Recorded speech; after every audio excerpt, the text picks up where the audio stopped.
Hey guys, Sean aka Shawnee007 here. Today I wanted to do a brief introduction of myself and also give you a glimpse at what my collection is looking like for March 2017. So I started collecting watches about 5 years ago. I started off with a David Yurman Thoroughbred chronograph. It's kind of funny because it was, a fashion watch, and for some reason it kind of drew me in, and I really enjoyed it. It was thin. It was, really uniquely designed. It had some frills on the side of the case that I'd never seen before. The movement had the back of the watch had a display back for the movement, which I thought was really unique at the time. As a new collector, you want to see what's inside your watch, and that one really drew me in.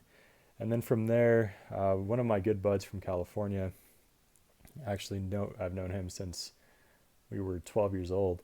He got a Maigret 2011 Regatar for a graduation gift from college, graduating college.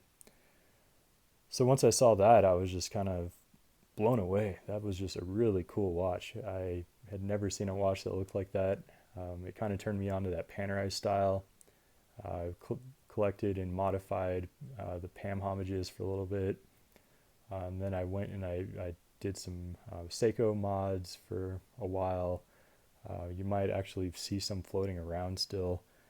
Um, I did my last Seiko mod was last year.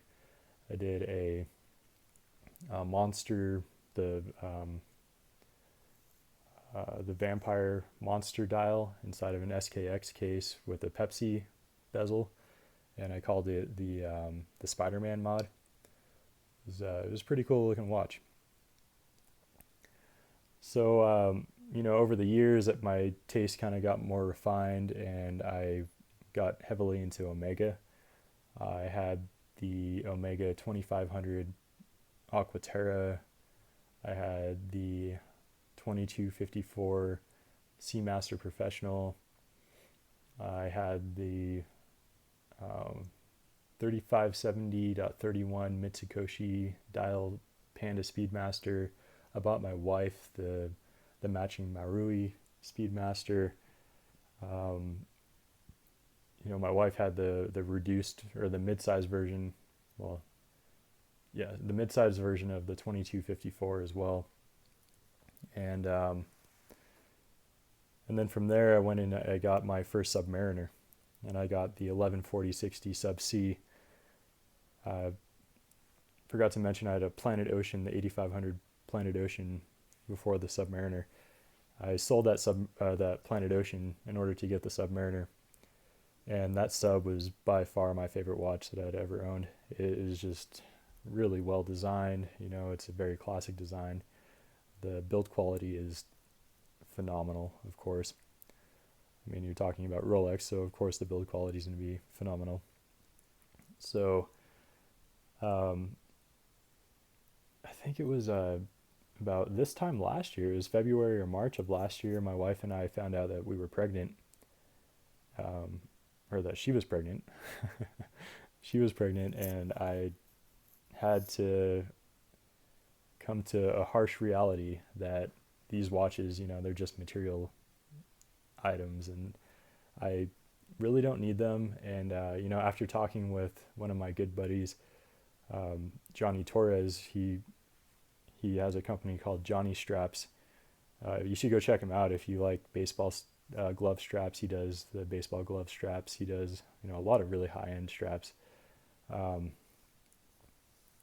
and So after talking with him, he always just told me, at the end of the day, they're just watches. And he's totally right. Like, I didn't need to have a $5,000 watch on my wrist in order to feel good, And that's actually kind of what I want to talk about today, is why I've picked the pieces that are here, what significance they have for me, and yeah, then we'll go from there. So anyway, to sum up what I was just talking about, I sold all of my Omegas, all of my Rolex, or my only Rolex, and all of my wife's Omegas, and we bought a house with that money, and we paid off one of our cars, and it just felt really good to get out of debt. And I mean, not that we were in debt, but that to get out of that car payment and to get us into a house that we're actually putting money into instead of just renting an apartment where our money's just kind of, anyway, besides the point. Okay, so we'll start from the right. Let me move these pieces out of the way so that way I can kind of focus in on each one at a time. And we will start with my Alpina. Okay, so this is the Alpina Star Timer. I actually couldn't really find any good reviews on this watch. So this one's on, you'll notice that the strap has rivets on it. It's on a strap from Strapsco. It's on a Dasari 20 millimeter alligator grain leather strap with rivets. I like this style because it gave it a little bit more of a pilot look. The stock strap didn't have the rivets on it. So I wore this watch actually when my daughter was delivered. I was wearing this watch when I actually did deliver her from the womb, and so this watch has a lot of special meaning for me. Sorry, let me get it wound up for you guys. Probably should have done this before, but in hindsight, right? So yeah, this watch has a lot of special meaning for me. Really like the movement, the way that it's decorated, the custom rotors, or the rotor, it only has one, and the crown I think is really cool.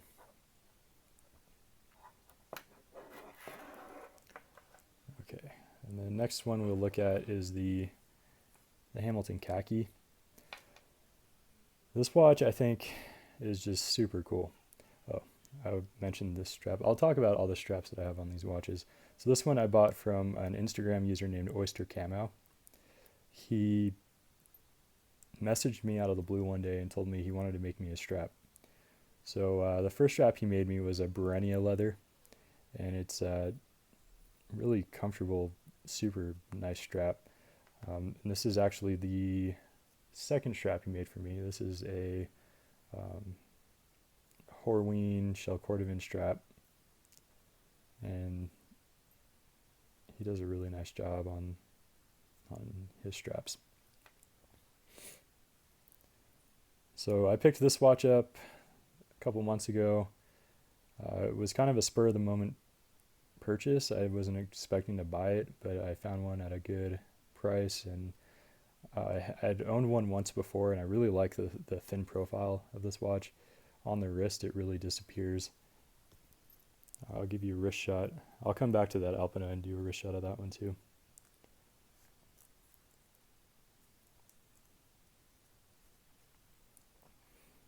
So here it is on the wrist. Really sits nicely, and it's a perfect lug to lug. This is the 38 millimeter. And it's I believe 47 or 48 lug to lug. So it's nice, long, elaborated lugs. And the movement's nothing to write home about. It's a standard 28-24-2. Tends to be keeping about plus 8 to 9 seconds per day. I'll probably open that thing up and regulate it sometime soon. Just needs a little bit of that fine adjustment on that screw.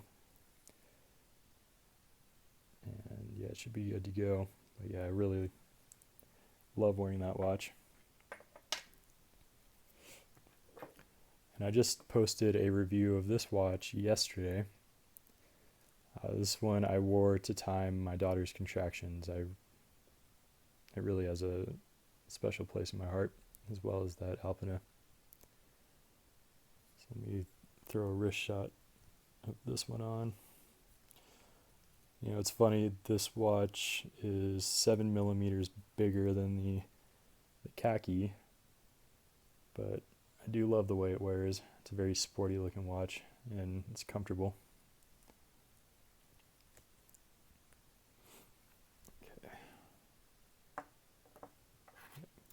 Pardon the lag time here. I'm just going to set up the point on the Alpina clasp. So I do have the stock Alpina clasp on this watch. And there it is on wrist. Love this watch. The lugs really contour nicely down. There's nice chamfers on the side. It's a beautiful watch. Okay. And the next one we'll look at here is the Tissot PRC 200.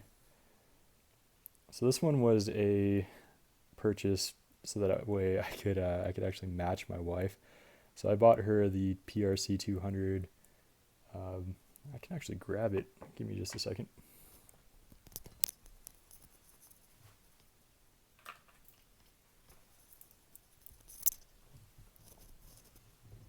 So I bought my wife the mother of pearl dial. Women's model, it's a 34 millimeter. And I wanted to get a PRC 200. That way we could have a matching set. And that's the reason behind this watch. I have owned this when I first started collecting. I think it was about 4 years ago. And it's just, a really cool quartz watch. It's a nice grab and go. Really enjoy it. So this one's on a watch display, fully stitched 19 millimeter Horween. Forget the grade of Horween that he used on this one, but it's my favorite strap for this watch. Okay, so this one I actually just picked up from Watch You Seek about a month ago, and the guy was asking like $10 for it, so I was like, why not? I mean, for $10, it's a really cool watch.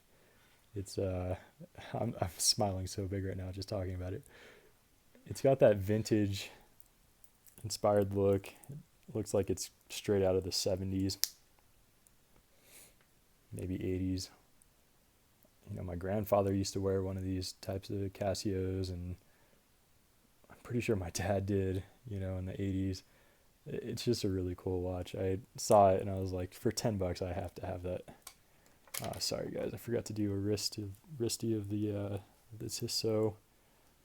Let me throw this bad boy on. Give you a look at what that looks like on the wrist. Now, surprisingly, this is one of the cheapest watches I own. I mean, of course, that Casio I just showed is the cheapest watch I own, but I spent very little on this watch, and it gets the most likes on Instagram. If anybody can chime in and give me a reason why that is, that would be pretty beneficial for me. Okay, now this one here, the Ginault Ocean Rover. Recently did a review of this compared to the Squale that I had. The Squale is now gone. I've sold that one, and this one stayed. And the reason this one stayed instead of the Squale is because of the build quality on it. I did mention that the 1140-60 was my favorite watch that I'd ever owned, so getting a watch that pays homage to the Rolex Submariner no date was a no-brainer to me. And just the quality of the case construction, the bracelet, the lume, everything about it, I just really, really enjoy. I don't see myself parting with this one anytime soon, or any of the other ones I've just gone over. And okay, last but not least is the watch I've had on my wrist for the last week, the Frederique Constant Classics Index. So this one is just a super cool watch. My wife got me this for my birthday this year. It was in January. She picked this up for a really good price. And I love it. It's really cool. It's got a very classic design to it. It almost looks like, a mix between like a JLC and a Patek. But, we paid a fraction of the cost for it. and it's a very slim, very nicely made watch. I have this one on a Hodinkee calf grain strap. It's got a lot of different tones in it. It's a really cool strap. Alright, so that sums up my collection for March 2017. Oh, forgot the last wristy here. Oh, I forgot 2 wristies, huh? Alright, let me get those wristies in and then I'll sign off. Okay, so here's the Frederique Constant on my wrist. Like I said, it's a very understated watch in my opinion.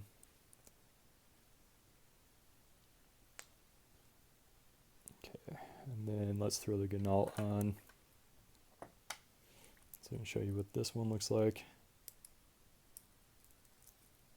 Because I forgot to do it in my last review. Shame on me. Yeah, this is what it looks like on the wrist. 47 lug to lug. It's just a very comfortable watch. And I mentioned that it wears thinner than it would suggest, at like around 9 or 10 millimeters thick, and I'll stand by that. Alright, if you guys have any questions, any remarks you'd like to make about my watches, or reasons behind why I picked up a watch, I'd be glad to share. I feel like I went over the reasons pretty well, but if I left anything out, I'd be happy to share anything with you guys. Alright, and here's the lineup. Leave you guys with a little sex pile shot.